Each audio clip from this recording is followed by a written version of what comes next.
Kinurmatan swaraning gongso munya kebo kira pinayang minangka tandha asung pakurmatan rawuhipun para pangombyong pisan tebih rawuh saking dukuh sangiran RT kali RW sekawan Meranggen Polokarata Sukoharjo Makmur. Wonten sampun kepareng rawuh hangasta sarat lestarining palakrama. Kadherekaken tumuju wonten ing papan ingkang sampun piniji saperlu paring jurung donga pangestu dhumateng panganten sarimbit.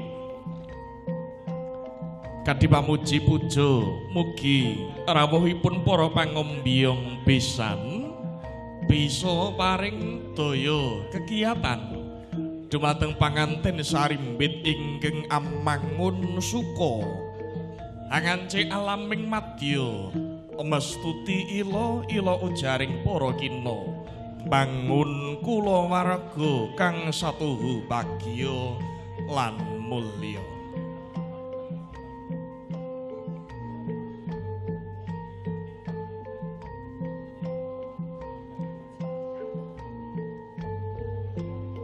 Hamblabar pindorop ing Jalanidi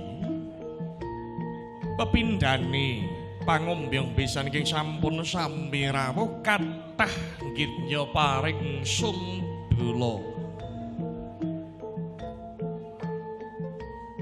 nuju ing ari piniji Ahad gangsal April 2026 pangayu bagyo hananggih boyong panganten Sang Abagus Yazid Abdurrahman putra jalu Bapak Waluyo miwah Ibu Siti Rohimah pidalem saking Jetak Pandes RT sekawan RW 12 Papahan Tasik Madu Karanganyar ing sampun pinanggih tresnanipun kalayan Sang Dahayu Anisah Makrifatul Khotimah sarjana terapan kebidanan bidan putra pawestri Bapak Suparno Hadi Sucipto miwah Ibu Mujiem tebih saking Sangiran RT kalih RW sekawan Meranggen Polokarto Sukoharjo Makmur kanthi ngaturaken agunging panuwun katur dumateng para pangombyong pisan ingkang sampun kepareng rawuh sumangga kula dherekaken tumuju papan ingkang sampun piniji lenggah kanthi suka bingahing penggalih kanthi mardika biswa ing mangki paring jurung donga salaminipun tata cara boyong panganten purwa madya dumugi wusananipun tansah pinayung kawilujengan nuwun.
Keparengna kula ngaturaken wilujeng sugeng rawuhipun para tamu pisan pangombyong. Assalamualaikum warahmatullahi wabarakatuh.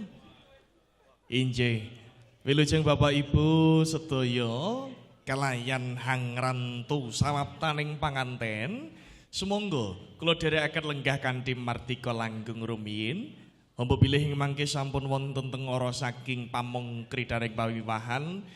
Badhe daya-daya lumebet wonten ing tata cara boyong panganten. Pramila sumangga lenggah kanthi martika langgeng rumiyin kalayan ing mangke paring jurung pandonga. Nuwun sumangga.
kau pada diriku, takkan menyesalkan kau hidup denganku nanti.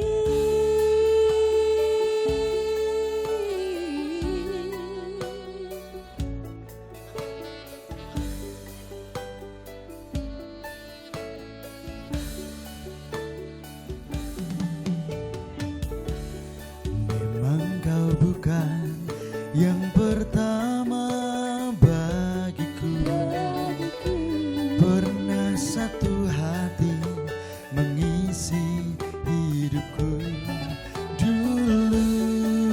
Kini semua kau katakan padaku,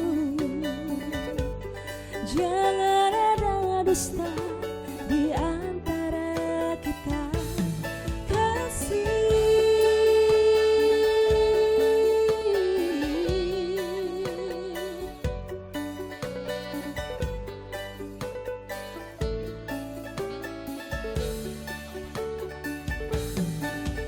Semua terserah padamu, aku begini adanya.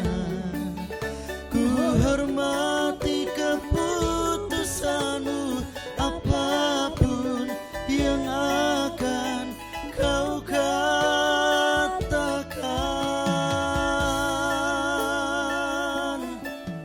Sebelum terlanjur kita jauh melangkah, kau katakan saja.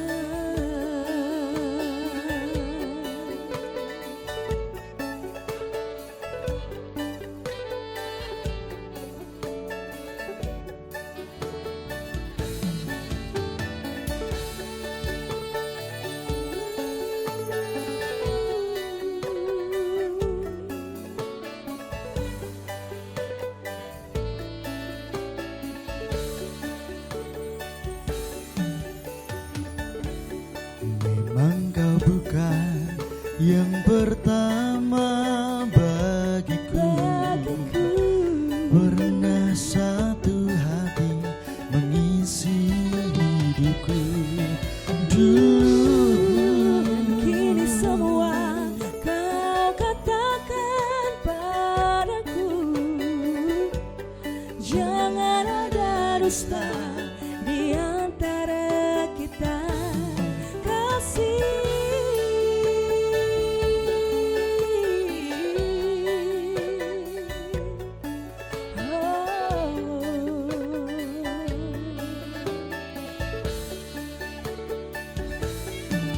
Semua terserah padamu, aku begini adanya.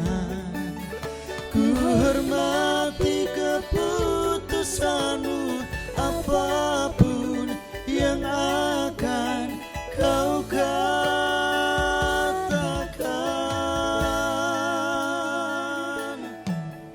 Sebelum terlanjur kita jauh melangkah, kau katakan saja.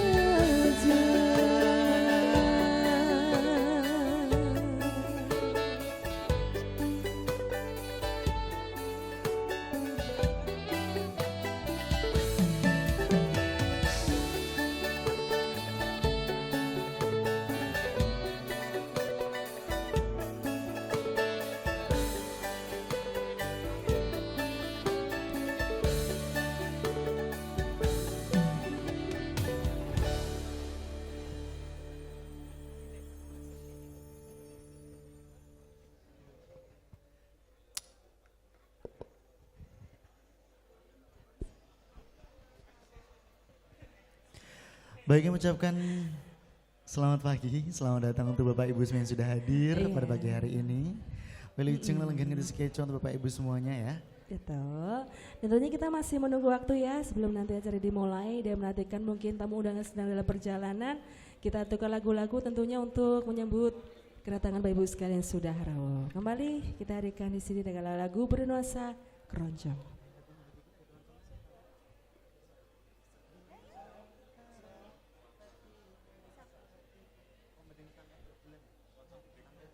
Setangkai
anggrek bulan yang hampir gugur layu kini segar kembali, entah mengapa.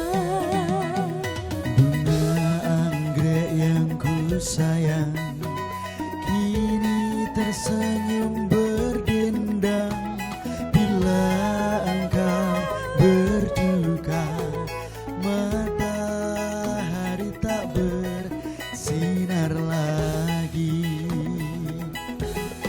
Hatiku Hatimu untukku, hanyalah untukmu ku serahkan, ku serahkan ku dambakan dirimu, dewiku, permata hatiku, ku bayangkan di setiap waktu bagai embun pagi hari, bunga-bunga segar lagi berkembang harapan hati, hari bahagia menanti.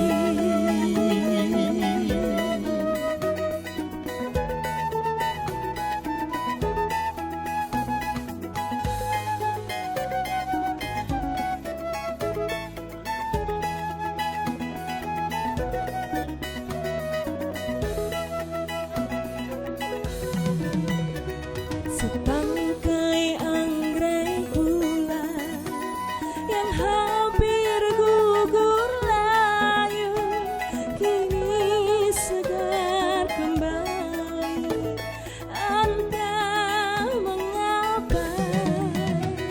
Bunga anggrek yang ku sayang kini tersenyum berdendang bila engkau berduka, matahari tak bersinar lagi. Hatiku Hatimu hanyalah untukmu ku serahkan, ku serahkan ku dambakan dirimu, dewiku, permata hatiku, ku bayangkan di setiap waktu bagai embun pagi hari, bunga-bunga segar lagi berkembang harapan hati, hari bahagia menanti. Hari bahagia menanti.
Para tamu kagung so putri ingkang satu luhuring putih.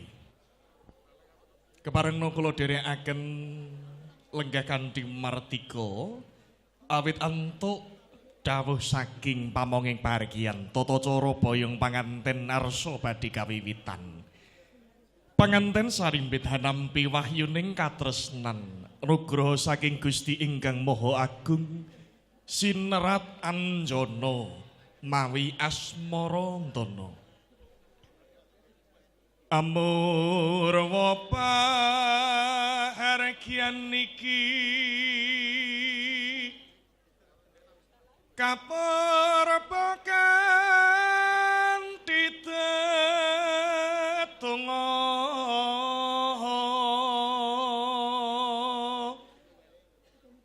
muri kang sarlaksitane tepi saking reh panggoda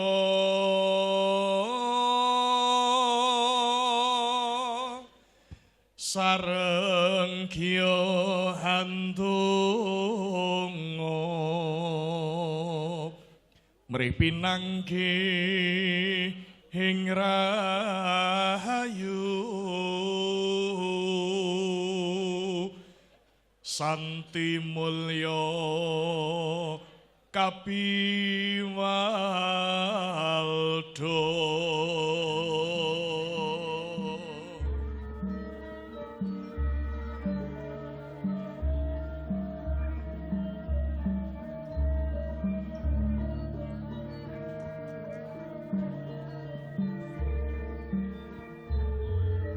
Bismillahirrahmanirrahim. Assalamualaikum warahmatullahi wabarakatuh. Kanthi sesanti puji rahayu mugi sih wilasa saha berkahing Gusti ingkang Maha Agung tansah kapatedhakaken dumateng panjenengan sedaya lan kula nuwun. Keparengna kula matur wonten ngarsanipun para pidhi sepuh, para sesepuh, para aji sepuh ingkang satuhu binektenan. Para tamu kagung saha putri ingkang winengku sagung pakurmatan. Murwakani anggen kula matur sumangga kula dherekaken manungku puja ngaturaken syukur kunjuk Gusti Kang Maha Agung. Awit karana sih nugraha ingkang sampun rumentah dumateng panjenengan sedaya lan kula satemah wonten ing papan menika panjenengan sedaya lan kula saged pepanggihan kanthi kinayoman ing karahayon. Salajengipun keparengna kula beni adi jejer minangka pambiwara kepareng badhe handherekaken saha kula handherek menggah tata cara boyong panganten nuju ari piniji sukamangun kasih Abagus Yasid Abdurrahman putra jalu bapa Waloya miwah ibu Siti Rohimah pidalem saking dukuh njetak Pandes RT sekawan RW 12 Papahan Tasik Madu Kabupaten Karanganyar. Sampun hamboyong wahyuning katresnan judu Roro Ayu Hanisah Marifatul Khotimah sarjana terapan kebidanan bidan putra pawestri Bapak Suparno Hadi Sucipto miwah ibu Mujiem pidalem saking Dukuh Sangiran RT kalih RW sekawan Meranggen Polokarto Kabupaten Sukoharjo Makmur. Menggah urut-urutaning lampah tata cara pinurwakan sowaning panganten sarimbit ingkang kandhek wonten ing Kori Badrayasa saperlu hanindakaken tata cara pasrah panampi. ondene salajengipun badhe kawetenan tata cara adat hanginum terata wening saha kinalungan Sekar Melati. Kalajengaken tata cara adat boyong panganten ing mangke tumuju wonten ing palenggahan rinengga panganten sarimbit. Badhe kaadanan atur pandonga wondene kalajengaken panganten sarimbit ing mangke nyuwun donga pangestu Rama lan Ibu salebeting sungkem pangabekten. Wondene salajengipun badhe kaadanan tata cara atur pambagya harja mangayu bagya rawuh para tamu sinedahan. Wondene purnanipun panganten kepareng badhe lumampah tumuju wonten kori pahargyan. Saperlu handherekaken konduripun para tamu kanthi suka bingahing pengkalih nyuwun donga pangestu para tamu sinedahan. Mekaten menggah urut-urutaning lampah ingkang sampun rinakit dening kulawarga. Mugi Purma madya dumugi wasana manggih raharja tebih saking para beda nuwun.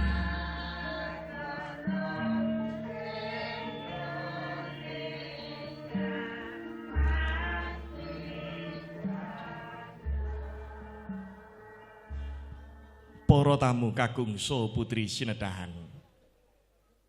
Ambuka tata cara boyong panganten murih pinayung kawilujengan Gusti Ing Maha Agung. Pramila kula dherekaken sesarengan hamaos basmalah. Bismillahirrahmanirrahim. Arsa humarak sowan panganten sarimbit kakandhi kulawarga. Tumuju wonten ing palenggahan rinengga pramila para tamu sinedahan kula dherekaken amriksani sowaning panganten. Mugi tansah manggih basuki panganten sarimbit.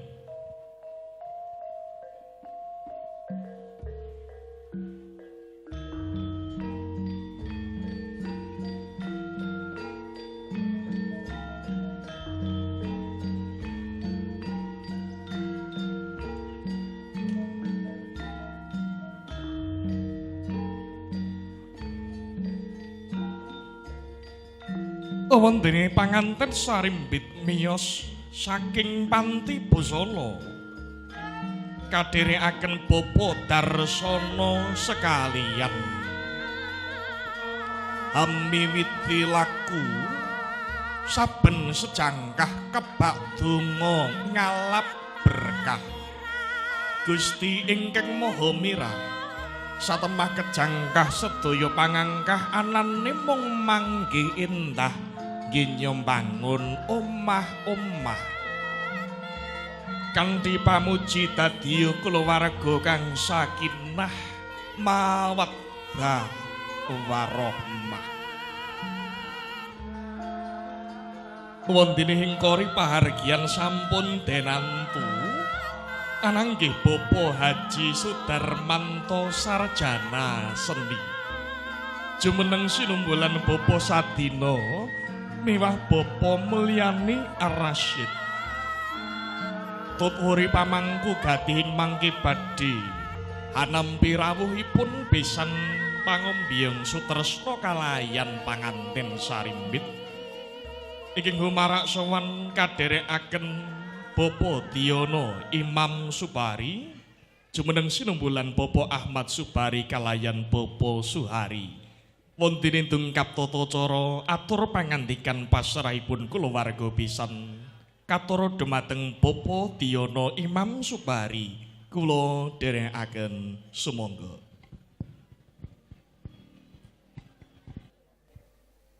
Assalamualaikum warahmatullahi wabarakatuh. Alhamdulillahirabbil alamin. Assalatu wassalamu ala asrofil mursalin wa ala alihi wa ashabihi ajma'in amma ba'd. Kula nuwun dumateng janipun para pinisepuh sesepuh aji sepuh ingkang satuhu kinabekten. Sagungipun para tamu kakung mewah putri ingkang winantu ing pakurmatan.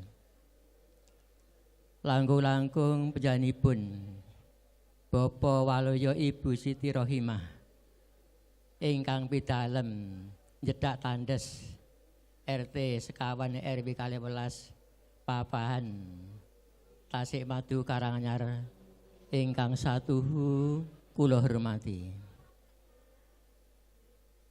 Sadèrèng napa dene sasampunipun ing mriki kula nyuwun pangapunten. Bilih kula kumawantun semla matur wonten ing ngarsa panjenenganipun para tamu.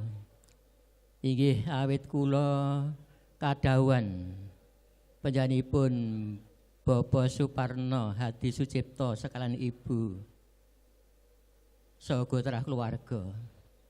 Kinen matur menggah wigatosipun sowan wonten ing dalem punika.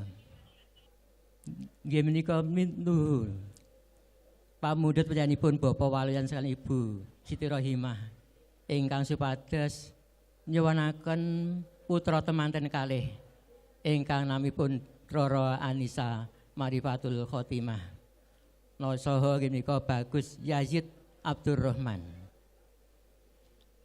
Saestu rikala dinten ingkang kapengker panjenenganipun Bapa Waluya sekalian Ibu Siti Rohimah sampun masrahaken putra kakungipun ingkang namipun Bagus Yazid Abdurrahman.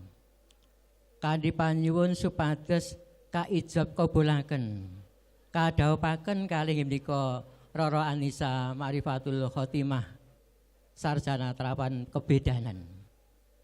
Putranipun janipun Bapak Suparno Hadi Sucipto. Kadhe mekaten saestu panjenenganipun Bapak Suparno Hadi Sucipto sampun minangkani menapa ingkang dados panyuwunipun panjenenganipun Bapak Waluya.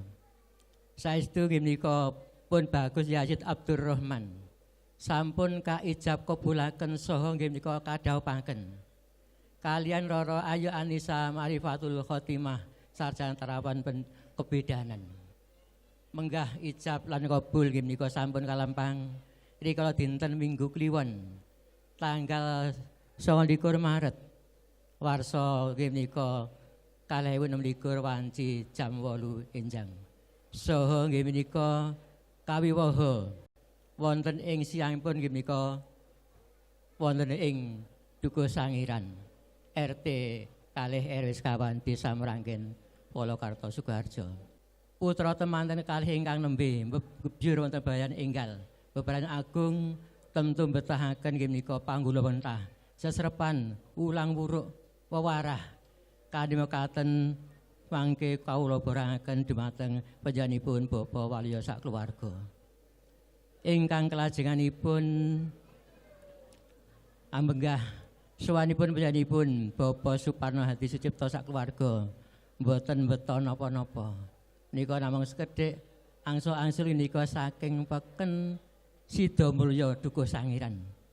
Namung nggih menika sinasa mboten sepinten mugi-mugi ndadosaken nggih nika tambah raketipun anggenipun pasedherekan ing antasipun panjenenganipun Bapak Suparno Hadi Sucipto saha panjenenganipun Bapak Waluya Ibu Siti Rohimah. Panjenenganipun para sesepuh para tamu kakung mewah putri ingkang lejangipun saestu panjenenganipun Bapak Suparno Hadi Sucipto sak keluarga putra keluarga nglenggana menggah sowanipun ndadosaken bot repotipun panjenenganipun Bapak Waluya sekalian Ibu kanthi mekaten lumantar kula nggih tansah nyuwun pangapunten ingkang saageng-agengipun. Saestu anggen kula matur nglenggana kathah kalepatanipun kekiranganipun tupangsuh saestu mawawantu kula tansah nyuwun pangapunten ingkang saageng-agengipun. Ing wasana sekap akhiru kalam wassalamualaikum warahmatullahi wabarakatuh. Waalaikumsalam warahmatullahi wabarakatuh. Purna pangandikan pasrahipun kulawarga pisan hamasrahaken panganten sarimbit. Tinalang basa anangge Bapak Diyono Imam Supari. Wontene salajengipun kula dherekaken Bapak Haji Sudarmanto Sarjana Seni saperlu hananggapi minangka batal wakiling pamangku gati Sumangga.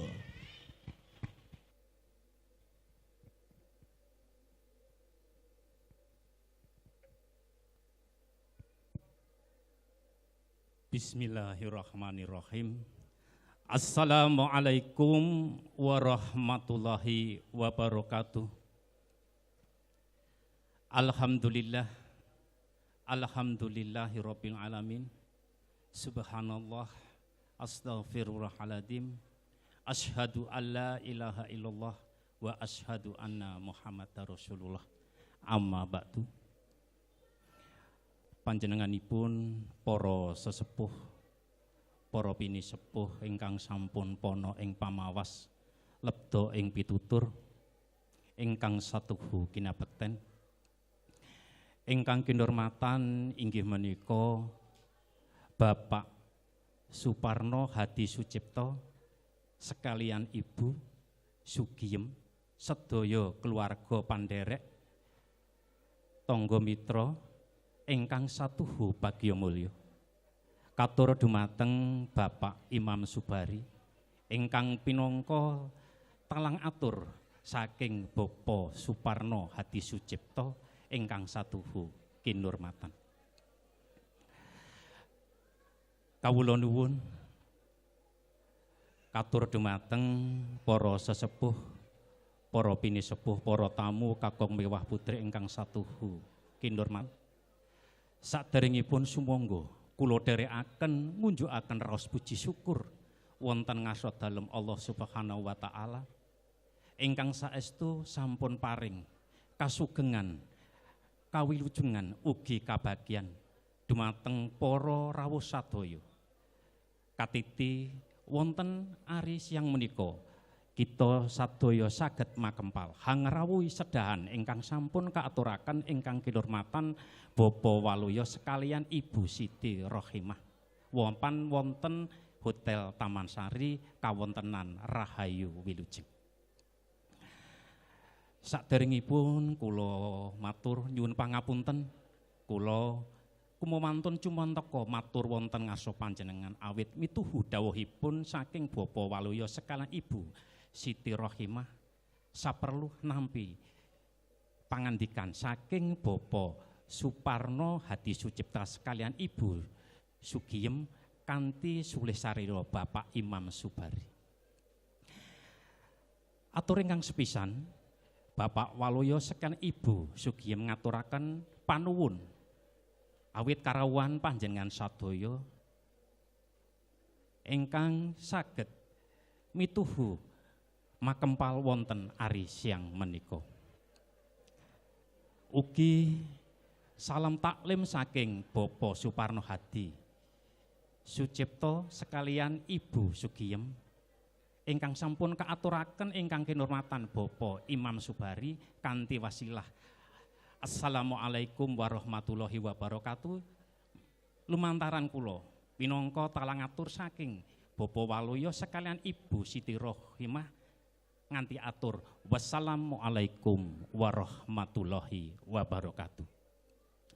Salajengipun katur dumateng Bapak Imam Subari kala wau sampun inggih menika masrahaken penganten jalu ugi penganten istri ingkang sesilih Bagus Yasid Abdurrahman putra Bapak Waluya Ibu Siti Rohimah ingkang pidalem Jedak Pandes RT sekawan RW 12 Papahan Tasikmadu Kabupaten Karanganyar kalian Anisah Marifatul Khotimah putri Bapak Suparno Hadi Sucipto sekalian Ibu Sugiem ingkang pidalem wonten sangiran RT kalih RW sekawan Merangin Polokarto Sukoharjo kanthi waos bismillahirrahmanirrahim. Penganten sekalian lumantar kula tampi kanthi suka basuki. Salajengipun heng mangke penganten sekalian badhe dipun wiwaha dipun lenggahaken kanthi adat widi widana ingkang tasih lumampah wonten dusun Jedak Pandes. Katur dumateng Bapak Imam Subari ingkang satuhu kinurmatan sedaya keluarga panderek ugi sanggan ingkang arupi napa kemawon ingkang sampun kaaturaken dumateng Bapa Waluya sekalian Ibu Rohimah. Kula tampi mugi saged andadosaken tali silaturahmi bebesanan kekalih keluarga. Mugi-mugi sedaya tansah pikantuk barokahipun Allah Subhanahu wa taala. Mbok bilih anggenipun Bapa Waluya sekalian Ibu Siti Rohimah hanampi karawuhan keluarga ageng Bapa Suparno sekalian Ibu Sugiem sedaya keluarga pandherek wonten kirang satraju lumantaran kula Bapa Waluya sekalian Ibu nyuwun pangapunten. Mbok bilih mangke sedaya keluarga kawula suwun hangersteni lampahipun adicara wonten ari siang menika. Mbok bilih adicara sampun paripurna, Bapa Suparno sekalian Ibu Sugiem badhe lengser, Bapa Waluya sekalian Ibu Siti Rohimah amun saged ngaturaken wilujeng tindak rahayu ingkang sami pinanggih wilujeng kanthi sowang-sowang. Salajengipun kula teng mriki pinangka talang atur saking Bapa Waluya sekalian Ibu Siti Rohimah nglenggono anggen kula matur kirang pas wonten cecer cewet ugi lepatipun kula kanthi matur nyuwun gunging samudra pangapunten. Cekap anggen kula matur wassalamualaikum warahmatullahi wabarakatuh. Waalaikumsalam warahmatullahi wabarakatuh. Purno atur pangandikan pasrah saha panampi panganten sarimpit. Wondene salajengipun keparengna kula dherekaken para tamu sinedahan hanyekseni tata cara boyong panganten.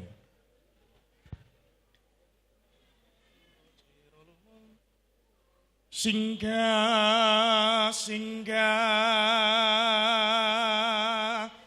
kala singgah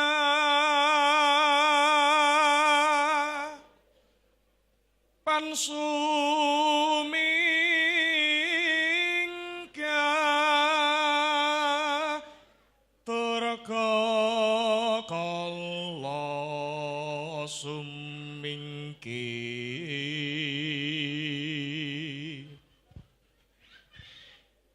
singha sirah singha wulu singotan kasat netra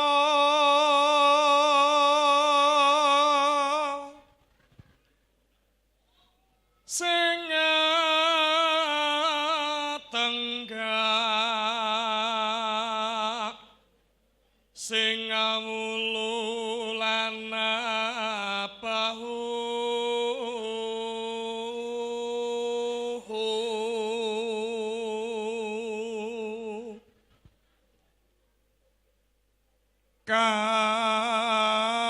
kabeh padha sumingkira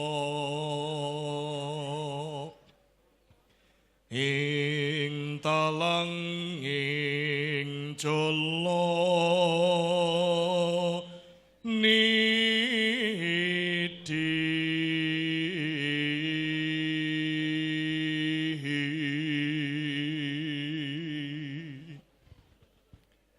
tata cara boyong panganten lulus raharja adat iki sampun katindakaken dening panganten pramila para tamu sinedahan kaparengna kula dherekaken hangrantosa waning panganten ingkang badhe lumaksana mangun karasa.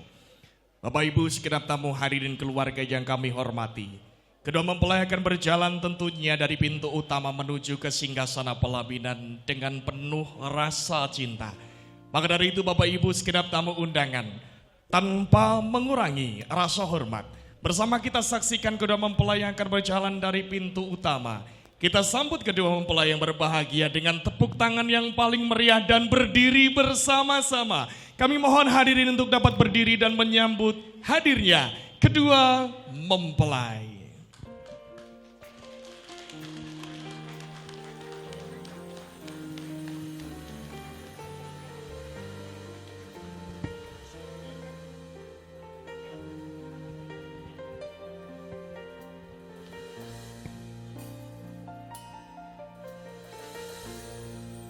memulai langkah yang baru. Satu langkah demi langkah, kini tidaklah sendirian. Yazid Abdurrahman telah berhasil meminang sang kekasih hati yang kini menjadi istri tercinta, yakni tak lain tak bukan Annisa Ma'rifatul Khotimah, sarjana terapan kebidanan pidana. Setiap langkah adalah doa-doa terindah kepada Tuhan Sang Pemberi berkah. Diberikan anugerah cinta yang luar biasa menjadi keluarga yang bahagia selama-lamanya. Boleh diberikan sekali lagi tepuk tangan yang paling meriah untuk kedua mempelai. Semoga bahagia selamanya. Sakinah, mawaddah, warahmah.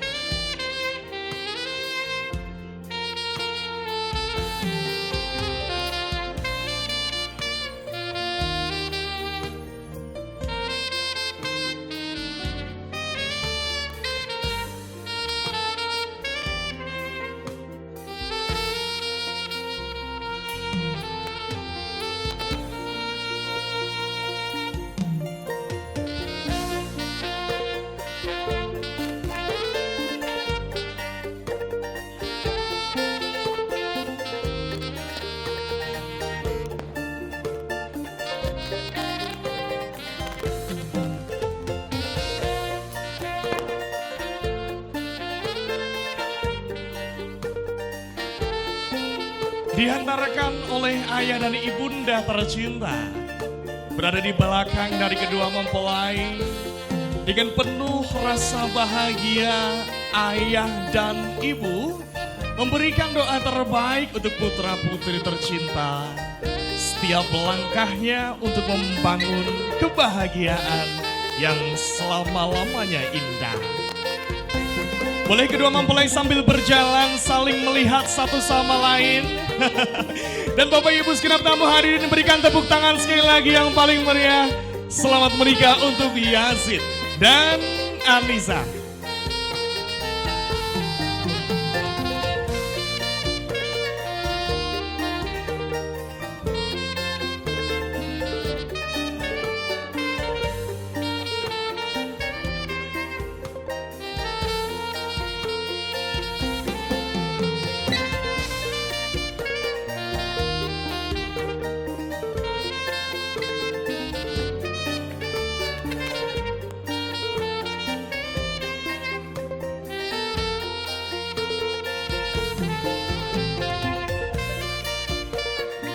Dan hadirin kami mohon untuk dapat duduk kembali.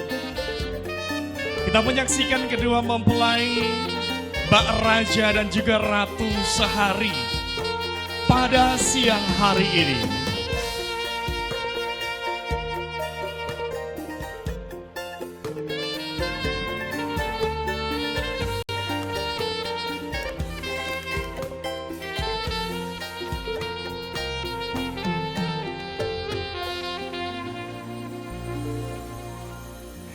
Dan Bapak Ibu segenap tamu hadirin keluarga yang kami hormati, kedua mempelai kini telah berada di singgasana pelaminan dan telah berhasil memboyong cinta dari Yazid kepada Annisa.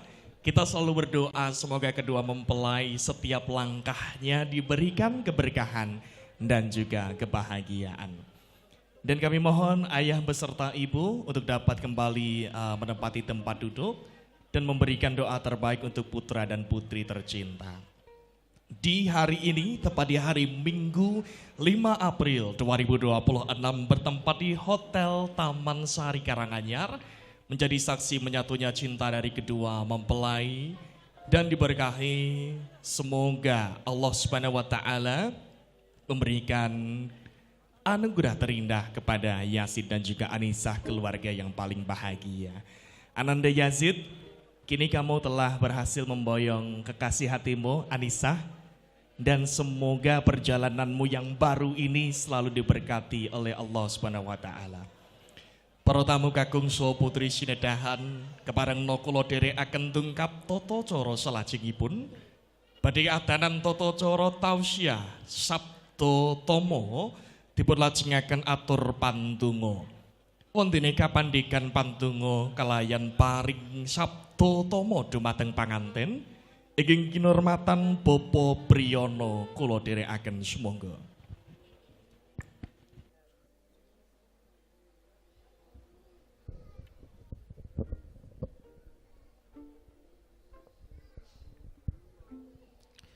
Bismillahirrahmanirrahim.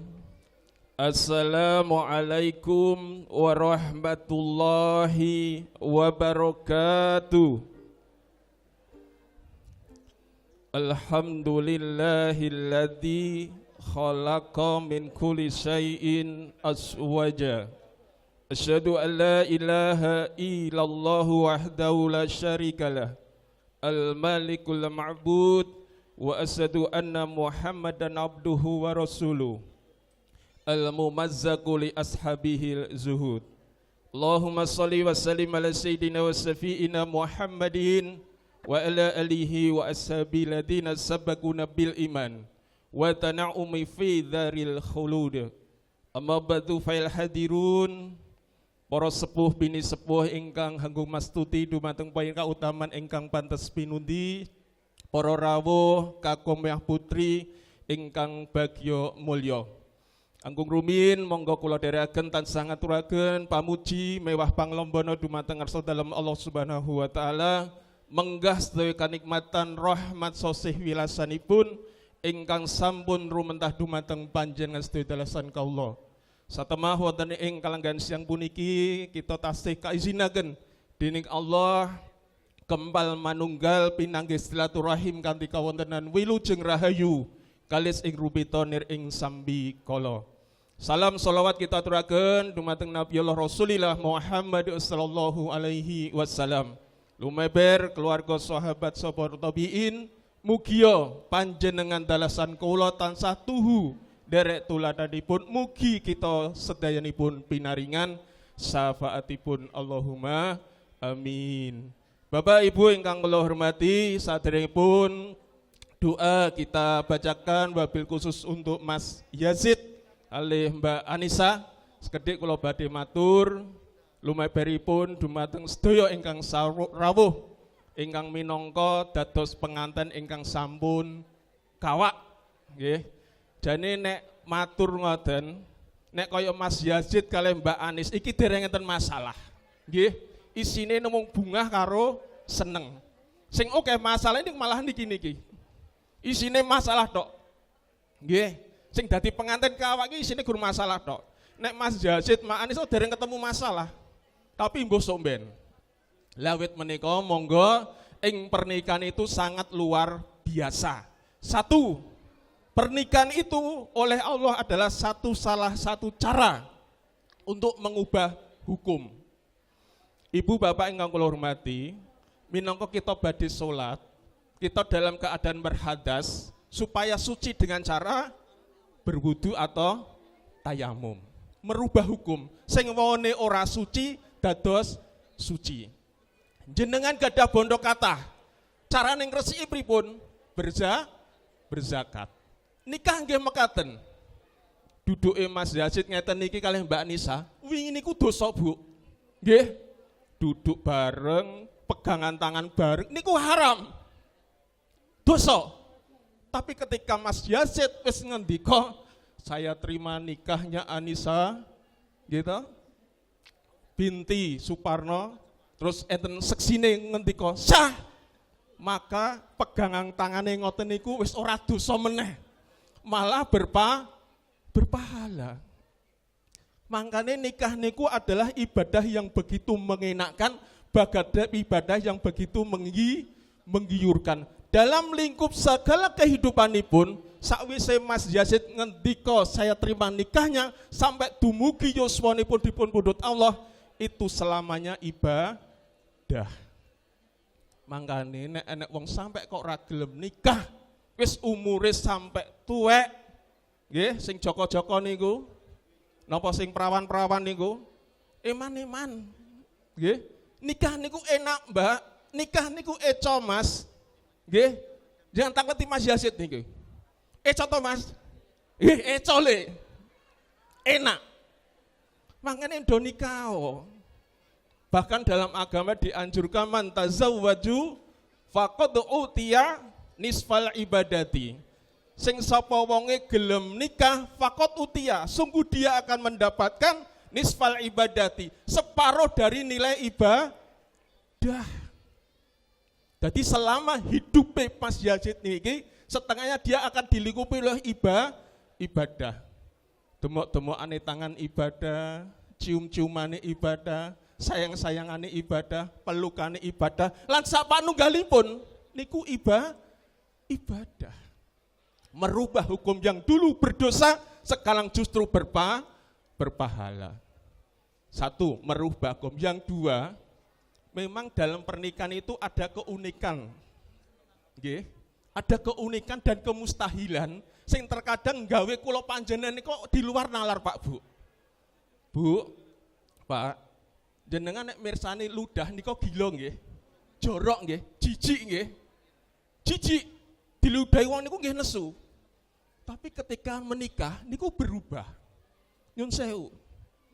Umpamane Mbak Anissa mundut es krim isih separo gitu. Terus separo di caoske kalih Mas Garwo didilati. Gila mboten? Tidak gila. Ora jorok. Justru malah seneng. Tapi dia nek urung nikah ora sudi mangan sisane wong liya. Itulah nikah. Tapi ketika sudah nikah, makan sisane sing istri enak, makan sisane sing suami enak, ngombe bareng sak gelas eco. Bahkan ketika orang gila kalih ludah, ketika sudah menikah, nggih, sumbere ludah kuwi malah digoleki.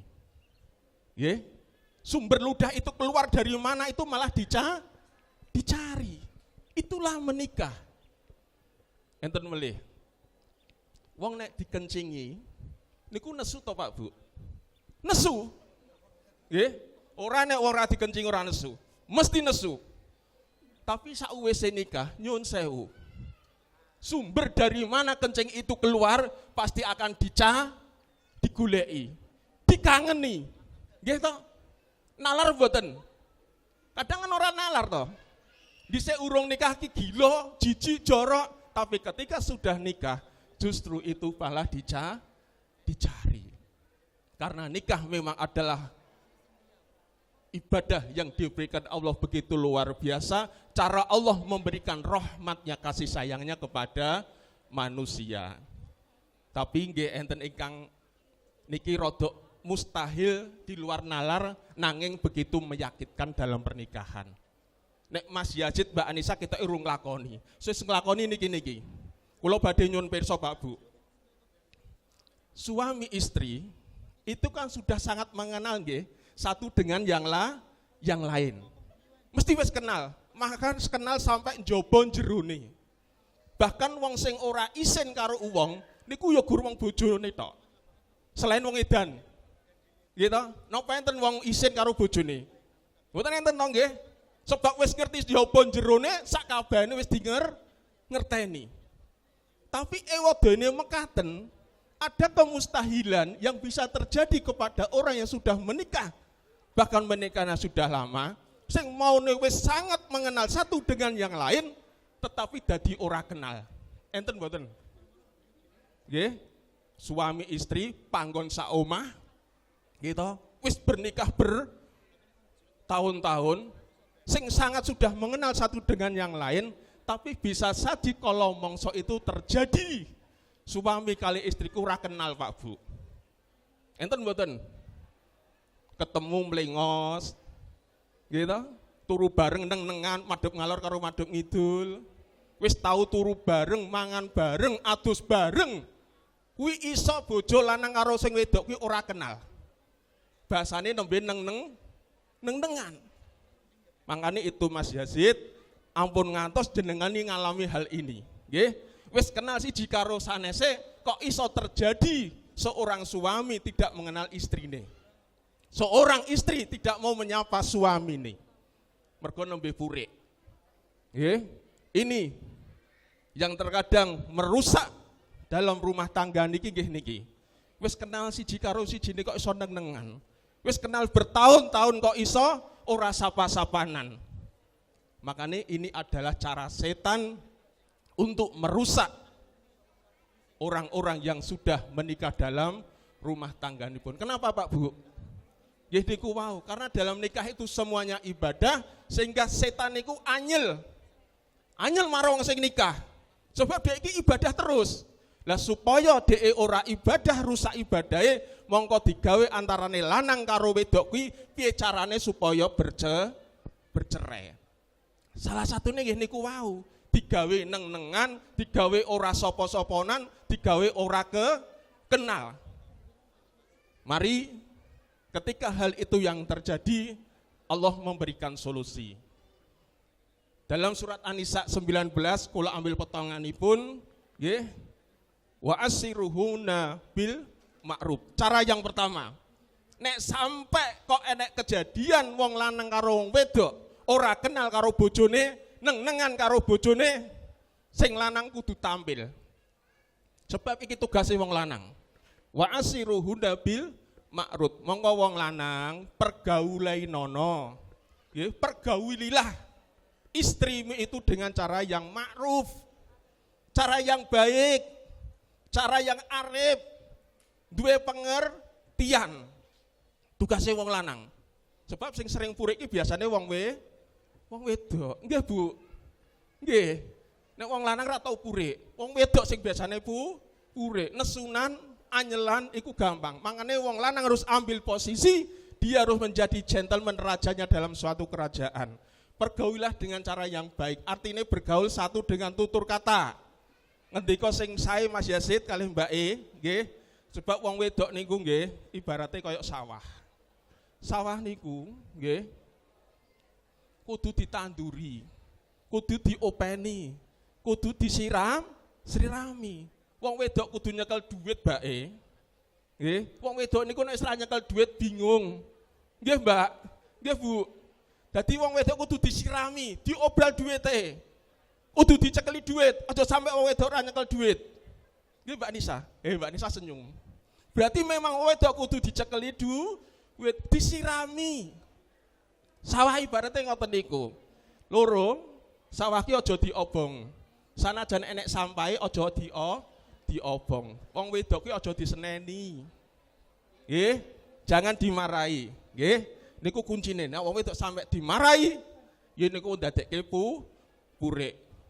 Ibu bapak ingkang kula hormati, antun santun sasmita, nggih, sebab wedalipun kedah berbagi dengan acara yang lain, nggih, monggo siang niki kita lajengaken, mugi-mugi kita suwun dumateng karsa dalem Allah Subhanahu wa taala.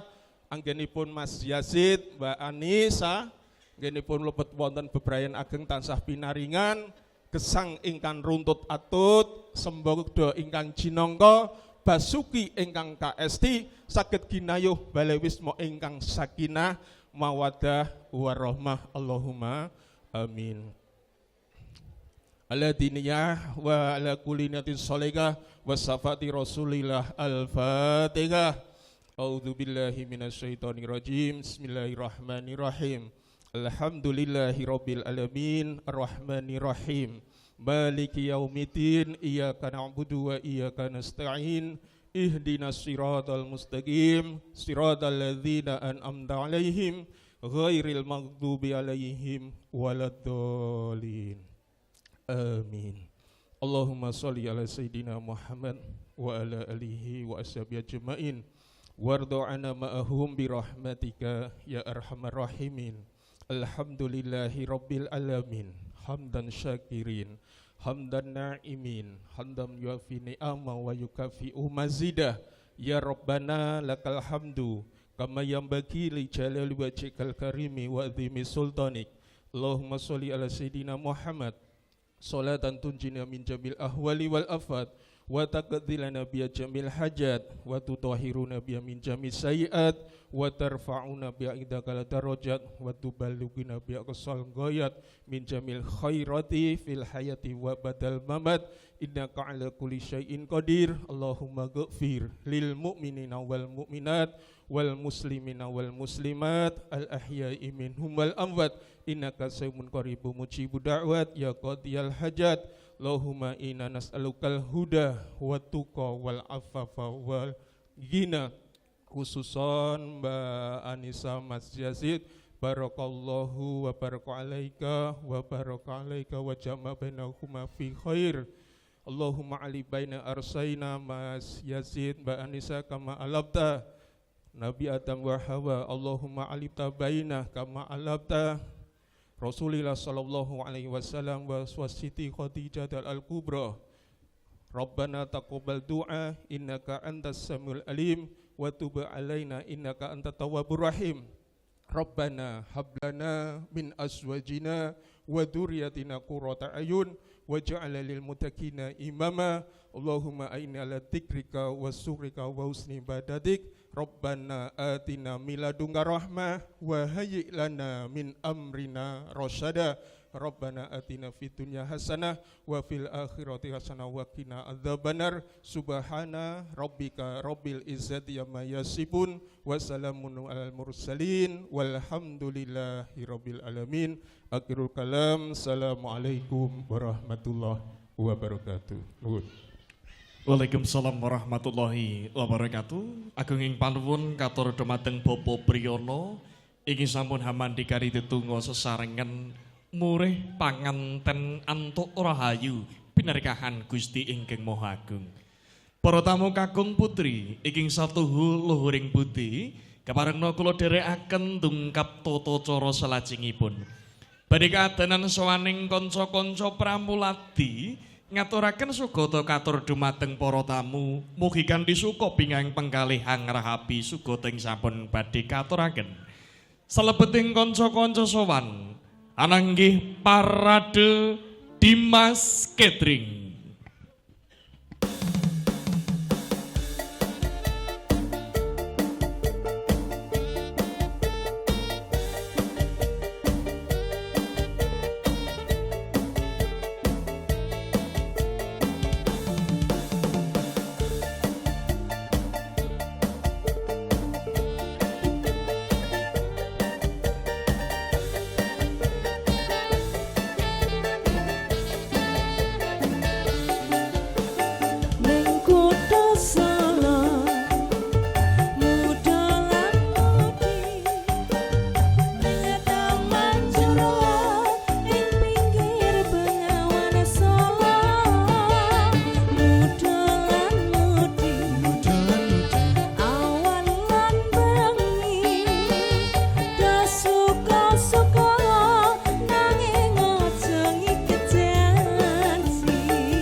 Katuraken sugata katur dumateng para tamu sinedahan. Mugi kanthi suka bingahing penggalih angrahapi sugata ingkang sampun katuraken dumateng panjenengan sedaya. Sowan saking kanca-kanca Dimas Catering. Para tamu kakung saha putri sinedahan. Keparengna kula dherekaken tungkap tata cara salajengipun ananggih tata cara sungkem pangabekten. Keparengna panganten sarimbit ngaturaken sungkem agunging panuwun katur dumateng Rama lan Ibu ingkang sampun paring tresna dumateng panganten. Pramila para tamu sinedahan kula dherekaken hamriksani sawaning panganten ingkang badhe sumungkem. Kapratitisaken Ibu Juru Adat saking Puspa Rosita Juru Rias. Sumangga.